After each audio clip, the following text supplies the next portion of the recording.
二空起源于日本时期空军的补给总部。1950年，国民政府建制二空眷区，随着人口逐渐增加，二空眷村因此诞生。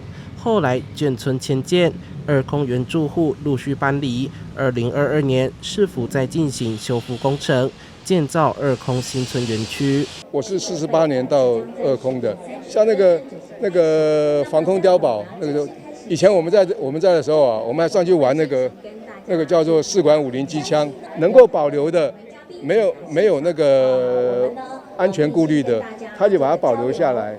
那如果说有安全顾虑，他们就加强，或者说，你看有的人问说为什么锈的啊，什么也不知道刷起来，不，这个原味就是这样。二空其实是一个在这种眷村的文化，乃至于是饮食文化、军事文化上面都相当显著且特别的地方。二空新村是台南市第2个以眷村文化为主题的园区，肩负推广眷村历史文化责任。南侧的防空碉堡是日治时期到战后防空军事设施的重要见证，具历史文化价值。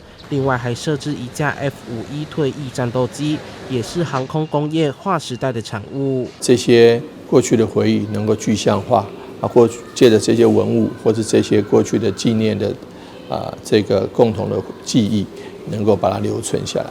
所以它不仅是一个回忆，而且能够变成一个具体的这个物件，那能够一直留存在居民以及后代子孙的心中。透过二空眷村改建，将早期的生活点滴具象化，同时彰显当年空军的军风以及文化传承的意义。记者孙怀谈的报道。